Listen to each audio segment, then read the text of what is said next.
Hey, this is Catherine from Cat's Green Kitchen. Today I plan on going over a quick crock pot recipe, and specifically it's my mom's chili. So I hope you stay tuned and watch for more.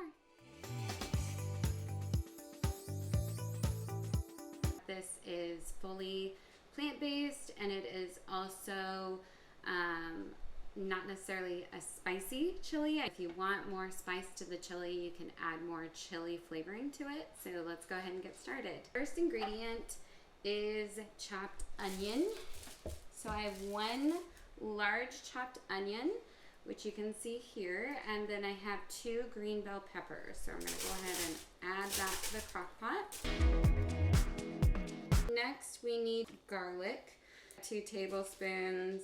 Then we have 1 cup of water, and you add 1 cube of the not beef bouillon cubes. So I've already added that and let that sit in some hot water. So this is 1 cup water with 1 of the beef cubes. So I'm going to add that in.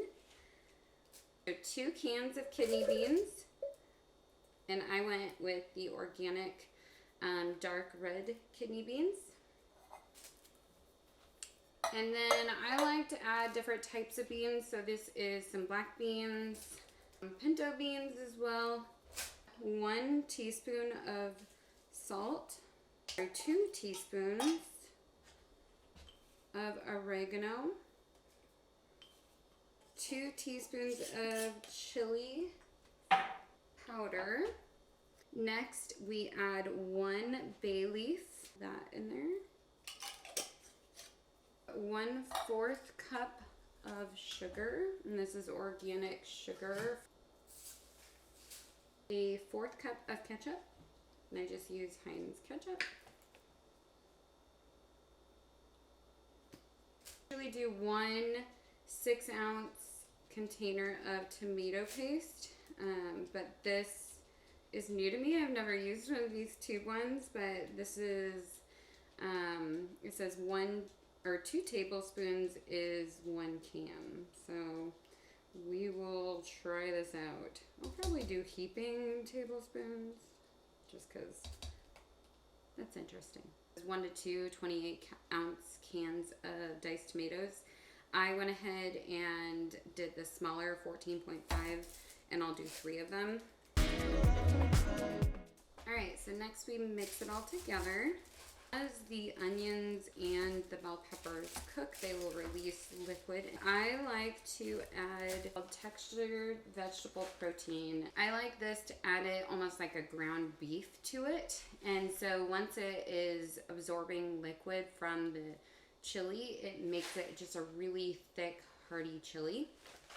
So I'm going to add 1 cup, and it is these like hard textured protein, but it adds 12 grams of protein for 1/4 cup. So we just added 48 grams of protein to the whole dish, and it again just makes it for a nice thick chili.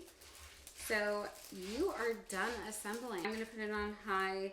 By the time you come home from work, it should be good to go to eat, and it is absolutely delicious. What I'm going to top it off with is a little bit of crushed red pepper, just to add a little bit of spice to it. Sprinkle that on top. And there you have it. My mom's famous chili. It's fully plant-based.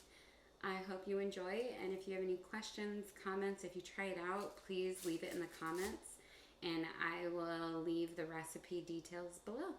Thanks. I hope you hit the subscribe button and stay tuned for the next video. Bye.